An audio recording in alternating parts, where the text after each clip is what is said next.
Student finally आपका विषय यहाँ पर समझ विज्ञान का अर्धवार्षिक मूल्यांकन सत्र 2025-26 का पेपर लेके आ चुके हैं। आप लोग बहुत सारे यहाँ पर कमेंट रहे थे विषय समझ विज्ञान पेपर लाओ, तो फाइनली यहाँ पे आ चुका है। और पेपर देने से पहले इसको आपको पूरा याद कर लेना और वीडियो को लाइक कर लीजिए, चैनल को सब्सक्राइब कर लीजिए। आप यहाँ पर डिग्री शिक्षा केंद्र मध्य प्रदेश भोपाल अर्धवार्षिक मूल्यांकन सत्र 2025-26 विषय विज्ञान, विषय समाज विज्ञान। ठीक है, समय आपका 2.5 घंटे रहेगा। 4 पूर्णांक आपका 60 नंबर का रहेगा। आपके बहुविकल्पीय प्रश्न आते हैं 1 से 5 तक। निर्देश सादा सही विकल्प जिनको उत्तर लिखिए, प्रत्येक प्रश्न के लिए 1 अंक आपका निर्धारित है। तो प्रश्न पहला आता है धूमकेतु में बीज बोने के तरीके को क्या कहा जाता है? तो आपका यहाँ तक ठीक है, गड़ाना, और बी आता है छितराना या बिखेरना, और सी आता सीड ड्रिल, और डी आता बुवाई करना। तो यहाँ पर झूम खेती में बीज बोने के तरीके को क्या कहा जाता है? तो इसका आंसर आपका यहाँ पर छिताना या बिखेरना हो जाएगा। ठीक है, आपका बी राइट आंसर रहेगा। यहाँ आपका दूसरा आता है उद्यान कृषि का अर्थ है। तो आपका आता गेहूं, बी आता आदिम कृषि, और सी आता फलों और सब्जियों को उगाना, डी आता सोयाबीन उगाना। तो उद्यान कृषि का अर्थ है, तो यहाँ पर उद्यान कृषि का अर्थ है फलों और सब्जियों को उगाना। फिर आपके यहाँ पर तीसरा आता है चावल का प्रमुख उत्पादक देश कौन सा है? तो आपका यह था भारत, बी था चीन, सी था कोलंबिया, और डी था अमेरिका। तो चावल का प्रमुख उत्पादक देश कौन सा है? तो इसका उत्तर आपके यहाँ पर चीन हो जाएगा। फिर आपका यहाँ पर चौथा देख लेते हैं, हमारे देश की नदियों के उपजाऊ मैदान घने बसे हुए हैं। तो आपका आता ब्यास और सतलज, बी था गंगा और ब्रह्मपुत्र, सी आता नर्मदा और ताप्ती, और डी था गंगा और यमुना। तो जो आपका चौथा दिया गया है, हमारे देश की किन नदियों के उपजाऊ मैदान घने बसे हुए हैं? तो चौथे का उत्तर आपके यहाँ पर गंगा और ब्रह्मपुत्र हो जाएगा। फिर आपका पांचवा आता है लोग सदैव पर्वतों और पठारों की तुलना में मैदानी भागों में रहना पसंद करते हैं क्योंकि यह खेती और बीज निर्माण के लिए उपयुक्त है। यह क्षेत्र अत्यधिक गर्म होते हैं, यह क्षेत्र विरल जनसंख्या वाले होते हैं, और डी आता है यह क्षेत्र प्राकृतिक सुंदरता से भरपूर होते हैं। तो प्रश्न 5 जो दिया गया है, लोग सदैव पर्वतों और पठारों की तुलना में मैदानी भागों में रहना पसंद करते हैं क्योंकि ठीक है यह खेती और बीज निर्माण के लिए उपयुक्त होते हैं। तो ये 5वें का आपका ही राइट आंसर रहेगा। अब आते हैं रिक्त स्थान 6 से 10 तक। निर्देश आता नीचे दिए रिक्त स्थान की पूर्ति कीजिए, प्रत्येक प्रश्न के लिए 1 अंक आपका निर्धारित है। तो प्रश्न 6 आता सन 1971 में बनारस में डॉट कॉलेज की स्थापना की गई।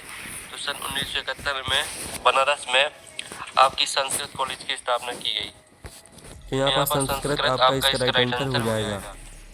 और जो आपका आता 7वां राष्ट्रीय उद्यान एक दोनों क्षेत्र है, तो राष्ट्रीय उद्यान एक ठीक है संरक्षित क्षेत्र है। तो यहाँ पर संरक्षित आपका यहाँ पर राइट आंसर हो जाएगा। फिर आपका यहाँ पर 8वां देख लेते हैं। 8वां आता रोपण कृषि डॉट का एक प्रकार है। तो यहाँ पर रोपण कृषि ठीक है वाणिज्यिक खेती का प्रकार है। तो इसका उत्तर आपके यहाँ पर वाणिज्यिक हो जाएगा। आप यहाँ पर देख लीजिए स्टूडेंट, ठीक है वाणिज्यिक आपका यहाँ पर इसका आंसर रहेगा वाणिज्यिक खेती। फिर आपका यहाँ पर जो ठीक है रोपण कृषि वाणिज्यिक खेती का एक प्रकार है। 9वां आता संयुक्त राज्य अमेरिका में किसान एक डॉट की तरह काम करता है। तो संयुक्त राज्य अमेरिका में किसान एक व्यवसायी के रूप में कार्य करता है। ठीक है व्यवसायी की तरह कार्य करता है। तो इसका आंसर आपका व्यवसायी हो जाएगा। आपका 10वां धातुओं को उसके अयस्कों द्वारा गलनांक बिंदु से अधिक तपाकर निष्कासित किया जाता है। इस प्रक्रिया को डोडो कहते हैं। तो यहाँ पर इस प्रक्रिया को क्या कहते हैं? आपके यहाँ पर प्रगलन ठीक है प्रगलन कहते हैं। इस तरह से जो आपके यहाँ पर रिक्त स्थान कंप्लीट हो जाते हैं, आपने अच्छे से याद कर लिए होंगे। अब चलिए आपके यहाँ पर देख लेते हैं अतिलघुत्तीय प्रश्न। तो आपके अतिलघुत्तीय प्रश्न आते 11 से 16 तक। तो 11वां आता महुआ क्या बता है? तो इसका उत्तर हम यहाँ पर देख लेते हैं। तो आप यहाँ पर देख लीजिए, आपके यहाँ पर दिया गया है महुआ एक प्रकार का वृक्ष जो भारत के कई हिस्सों खासकर मध्य भारत के वन क्षेत्र में पाया जाता है। इसके फूल और फल दोनों ही खाद्य होते हैं और इसका उपयोग पारंपरिक रूप से शराब बनाने या भोजन पकाने में किया जाता है। फिर आपका आता ब्रह्म शांति निकेतन संस्था किसने कब शुरू की थी? तो इसका उत्तर आपका यहाँ पर रहेगा शांति निकेतन संस्था रविन्द्रनाथ टैगोर ने 1901 में शुरू की थी। आपका तीसरा आता संसाधन की परिभाषा लिखिए। तो इसका उत्तर रहेगा संसाधन वह वस्तु या पदार्थ जो मनुष्य की आवश्यकताओं को पूरा करने के लिए उपयोगी हो और जिसका मूल्य हो। फिर आपके यहाँ पर 14वां आता मानव निर्मित 5 संसाधनों के नाम लिखिए। तो मानव निर्मित 5 संसाधनों के नाम आपके सड़कें, पुल, मशीनें, इमारतें और ठीक है प्रौद्योगिकी हो जाएगा। फिर आपके यहाँ 15वां आता भारत में कानून बनाना बजट पारित करना किसका कार्य है? तो इसका उत्तर रहेगा भारत में कानून बनाना और बजट पारित करना संसद या विधायिका का कार्य है। ठीक है, फिर आपका यहाँ पर 16वां भाग के अंग कौन कौन से हैं? कानून को लागू करने का काम इस अंग के द्वारा किया जाता है। तो इसका उत्तर रहेगा भारत के 3 अंग हैं आपके विधायिका, कार्यपालिका और न्यायपालिका।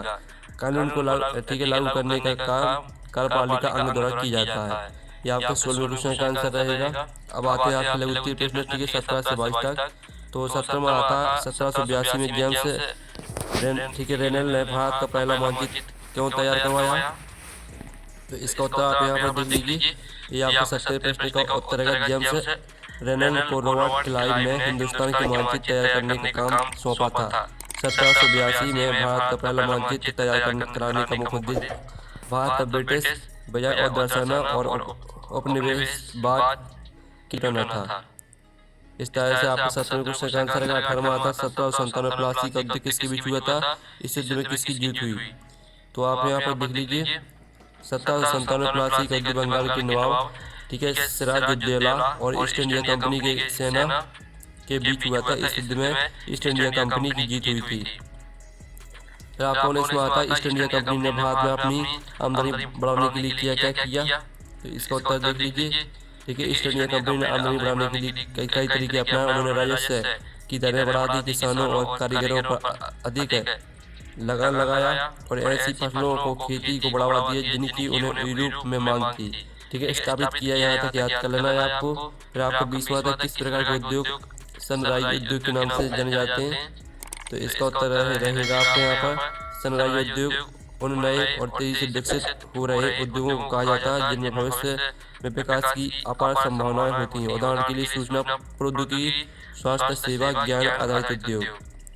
फिर आपके यहाँ पर धर्म को राज्य से अलग रखना क्यों जरूरी है? तो इसका उत्तर आप यहाँ पर देख लीजिए। आपके 21वें क्वेश्चन का उत्तर रहेगा, तो इसका स्क्रीनशॉट ले लीजिए। फिर आपका 22वां था मतदान प्रक्रिया में अमिट स्याही से मतदाता की अंगुली पर निशान क्यों लगाया जाता है? तो इसका उत्तर रहेगा मतदाता प्रक्रिया में अमिट स्याही से मतदाता की अंगुली पर निशान इसलिए लगाया जाता है ताकि कोई भी मतदाता एक से अधिक बार मतदान न कर सके। ठीक है, आपका महत्वपूर्ण तरीका है, यहाँ तक याद कर लेना है। फिर आपके द्विगुती प्रश्न आते हैं 23 से 26 तक। 23वां